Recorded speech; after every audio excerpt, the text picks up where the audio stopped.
에베소서 3장 7절 말씀, 지난번에 한번 우리가 암송하면서 외웠던 말씀인데요. 이 말씀 잠깐 묵상하고 말씀을 맺도록 하겠습니다. 이 복음을 위하여 그의 능력이 역사하시는 대로 내게 주신 하나님의 은혜의 선물을 따라 내가 일꾼이 되었노라. 아멘. 복음은 무엇입니까? 누가 여러분에게 질문하면 여러분이 뭐라고 대답을 하시겠습니까? 아마도 그 많은 다양한 답 중에는 빼놓을 수 없는 단어가 예수 그리스도라는 주님의 이름일 것입니다. 왜냐하면 복음은 예수 그리스도를 증거하는 말씀이고 또 예수 그리스도께서 하신 모든 역사를 증거해 주는 말씀이 복음입니다. 즉 주님께서 우리 모든 죄인들을 구원하시기 위해서 이 땅에 찾아오시고 또 우리 모든 죄인들을 구원하시기 위해서 십자가에서 죽으실 뿐만 아니라 우리 모든 죄인들이 새 생명을 얻을 수 있도록 첫 열매로 부활하신 그 부활, 그리고 이제는 하나님 나라에서 하나님의 보좌 우편에 앉아 계시면서 우리 모두가 동참하게 될 그 완성될 하나님의 나라의 완성을 기다리고 계신다는 그 메시지가 바로 복음입니다. 그렇기 때문에 이런 복음의 메시지 안에는 필연적으로 선교적인 메시지가 담겨 있습니다. 즉 아직은 하나님 나라의 반열에 들어오지 못했지만 복음을 받지 못했거나 혹은 믿지 못해서 아직까지는 하나님의 나라에 들어오지 못했지만 그 소위 이방인들이 하나님 나라의 완성이 이루어질 때까지 지속적으로 끊임없이 계속해서 초청되어져야 된다는 이런 메시지가 복음 안에 담겨져 있습니다. 그래서 사도 바울은 우리가 지금 매주마다 보고 있는 에베소서에서 그 복음의 양면성을 얘기를 했어요. 하나는 이 복음이 비밀이었다 그런 얘기예요. 이방인들이 하나님 앞으로 돌아온다는 그 문제에 관해서 복음은 이때까지 비밀이었다.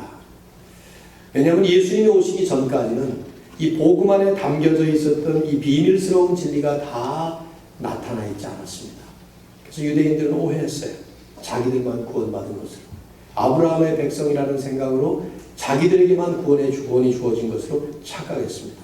그러나 복음 안에는 유대인들뿐만 아니라 아브라함의 후손이라고 하는 것은 그를 통해서 이 땅에 태어나시게 될 예수 그리스도 안에서 그분을 통해서 모든 열방들이, 모든 소위 이방인들이 하나님 앞으로 돌아오게 된다는 이런 비밀스러운 진리가 담겨져 있었습니다. 그리스도께서 이 땅에 오심으로 인해서 이 비밀이 드디어 나타나게 됐고 그리스도를 통해서 이 비밀이 전파하게 됐고 이 비밀이 분명하게 아주 확연하게 모든 사람에게 밝혀지게 됐습니다. 사도 바울은 그 복음의 비밀을 받은 축복을 에베소서에서 아주 분명하게 필요를 했죠. 그러나 동시에 또 한 면은 이 복음 안에는 선교의 사명이 담겨져 있었어요.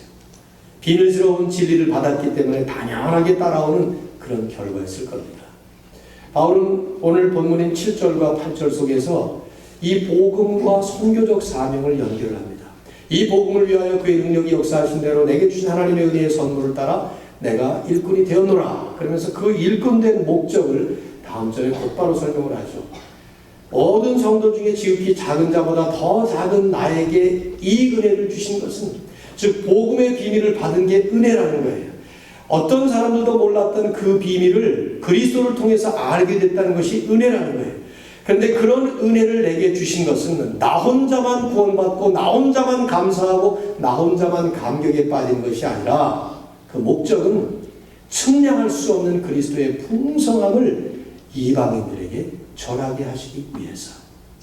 이미 우리는 이 말씀을 지난번에 말씀을 나눌 때 함께 나누었죠. 오늘 우리가 선교주의를 같이 보내면서 또 단기 선교 간증도 듣고 또 선교적인 메시지를 가지고 성찬식을 나누면서 함께 정리하게 되는 몇 가지 교훈이 있습니다.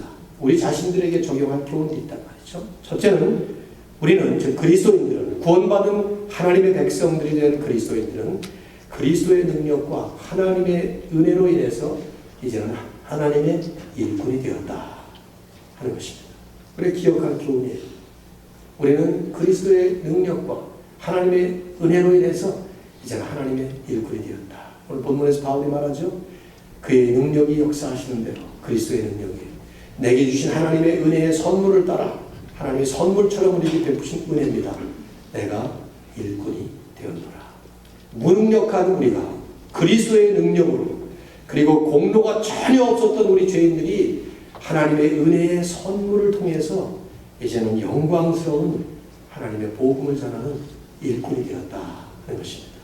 바울은 이 얘기를 할 때마다 늘 감사와 감격이 넘쳤어요. 늘 하는 상투적인 말 같지만 구원받은 것만 해도 감사한데 그런 구원받은 백성으로 우리를 이제는 하나님의 영광스러운 일꾼으로 살아갈 수 있게 했다는 것이 얼마나 감사한 일이냐 생각할 때마다 바울은 감사와 감격이 넘쳤어요. 그러니까 바울의 감사와 그 감격의 본질은 두 가지 면이었어요. 하나는 내가 구원받았다는 것이고 또 하나는 내가 일꾼 되었다는 것이죠. 오늘 본문에도 그 얘기를 하는 거예요. 모든 성도 중에 지극히 작은 자보다 더 작은 나라고 이렇게 표현할 수밖에 없는 자기 자신을 볼 때 이런 나에게 이 은혜를 주신 것, 그 은혜가 뭡니까? 하나님의 일꾼이 됐다는 거예요. 측량할 수 없는 그리스도의 풍성함을 이방인들에게 전하게 하는 일꾼이 됐다는 것이죠. 그래서 바울은 고린도전서 15장 10절에서 이 얘기를 했습니다. 나 된 것은 하나님의 은혜로 된 것이니 내가 지금 이 자리에 있게 된 것, 구원받은 백성이 되어서 사도가 된 것, 이것이 바로 하나님의 은혜다. By the grace of God, I am what I am. 이게 첫 번째. 그러나 그렇게 하나님이 나를 이 자리에 세우신 것, 내가 구원받은 백성의 반열에 들어서게 됐다는 것, 그것만이 아니라 그 다음에 연결을 하죠. 내게 주신 그의 은혜가 헛되지 아니하도록 모든 사도들보다 더 많이 수고했다. 하지만 그것도 역시 내가 한 것이 아니라 오직 나와 함께 하신 하나님의 은혜로다. 구원 주신 것도 은혜요. 구원받은 자로서 이제는 열심히 일해서 하나님의 일꾼으로 살아가는 것도 역시 은혜다. 이 말씀을 하는 것이죠. 저와 여러분이 기억해야 될 교훈이에요. 우리 구원받은 하나님의 사람들, 그리스도인들은 그리스도의 능력과 하나님의 은혜로 하나님의 일꾼 되었다는 것을 기억해야 합니다. 일꾼이라는 말이 사실 좋은 단어가 아니죠. 그렇게 뉘앙스가 탁 우리에게 뭐 감격이 솟아나는 그런 단어가 아니에요. 일꾼 그러면 조금 이게 낮추 평가되는 그런 용어니까요.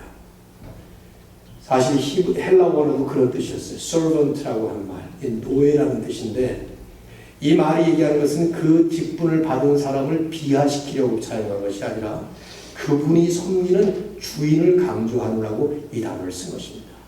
하나님의 일꾼이 되었다는 것이죠. 영광스러운 하나님의 일꾼. 그러면서 또 한 가지, 두 번째로 이런 부르심과 이런 세우심은 결국 선교적 복음을 전하기 위한 하나님의 섭리다 하는 것입니다. 하나님은 참 신기해요. 온 세상을 구원하시는 이 모든 하나님의 백성들을 구원하시는 그 방편으로 하나님이 직접 나서서 일하시는 것이 훨씬 효과적이실 텐데 그렇게 하지 않으셨습니다. 참 신기하게도 예수 믿고 구원받은 하나님의 사람들을 통해서 또 다른 예수 믿는 사람들을 만들어내시기를 하나님은 섭리하셨습니다. 교회를 통해서 계속 복음을 전하시고 또 교회를 섬기는 모든 성도들을 통해서 복음을 전함으로 인해서 구원받은 사람들을 계속 하나님 나라로 초청하시는 것이죠. 우리가 전하지 않으면 복음은 전해지지 않아요. 복음이 전해지지 않으면 구원이 일어나지 않습니다. 결국 하나님의 거룩한 구원의 역사, 하나님 나라가 완성되어서 그 하나님 나라를 가득 채우게 될 하나님의 백성들은 교회를 통해 하나님의 사람들을 통해서 먼저 구원받은 성도들을 통해서 이루어지는 것입니다. 그 일을 위해서 우리는 지금 이 자리에 있는 것이죠.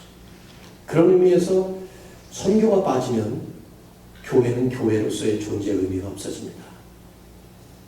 뿐만 아니라 성도의 삶의 의미조차도 선교가 빠지면 그 삶의 의미가 사라집니다. 20세기의 위대한 신학자였던 에밀 브루너는 그런 말을 했어요. A church exists by missions as fire exists by burning. Fire, 불이라는 것이 burning, 불타오름으로 인해서만 존재하죠. 불타오르지 않으면 그 자리에서 불은 죽어버립니다. 마치 그것처럼 교회는 선교를 통해서만 존재한다. Church exists by missions as fire exists by burning. 저는 그 church라는 말 대신에 a Christian 이라는 말을 집어넣어도 괜찮다고 생각돼요. A Christian exists by missions as fire exists by burning. 불이 불타오름으로만 존재하듯이 불타오르는 것이 사그러들면 불이 사라지는 것처럼 우리 한 사람 한 사람의 크리스천 라이프, 기독교인의 삶도 오직 선교적인 삶을 살 때에만 그 삶의 의미는 살아있게 되는 것입니다. 여러분과 저는 구원받은 백성으로 이 땅에 있다면 이 자리에 지금 혹시 아직 예수 안 믿고 또 그래서 세례를 받지 못했다고 하면은 여러분 죄송한 표현이지만 아직 여러분은 구원받지 못하신 거예요. 복음을 받아들이시고 예수님의 이름을 믿으시고 그래서 하나님을 하나님으로 모실 때에만 여러분도 하나님의 자녀가 되는 것입니다. 혹시 이 자리에 그런 분이 계시다면 지금 이 순간이 여러분이 예수님을 영접하는 시간입니다. 복음을 받아들이는 시간입니다. 이 메시지를 여러분의 것으로 삼는 시간입니다. 아마 대부분의 성도님들은 이미 예수님 믿고 복음을 받아들이시고 하나님의 자녀가 된 줄로 믿습니다. 그렇다면 여러분의 남은 인생은, 우리들의 남은 인생, 교회의 남은 일은 우리는 선교적인 사명을 감당하는 일이 있습니다. 단기 선교를 나가는 것만이 선교는 아니에요. 장기 선교사로 우리가 알지 못하는 어떤 외국에 나가서 오랫동안 평생을 거기에 뼈를 묻는 것, 그것만이 선교는 아닙니다. 그 모든 게 귀한 선교죠. 그러나 선교는 선교적이라고 하는 형용사로 사용하셔야 합니다. 우리의 삶을 규명하는 본질이 되는 것이죠. 여러분이 공부하는 학생입니까? 선교적 학생이 되어야 합니다. 여러분이 직장생활 하시는 분인가요? 선교적 직장생활을 해야 합니다. 비즈니스 하십니까? 선교적 사업을 하셔야 합니다. 교회도 선교적 교회가 되어야 합니다. 이 말은 이율배반적인 말이에요. 교회라는 말 속에 이미 선교적이라는 것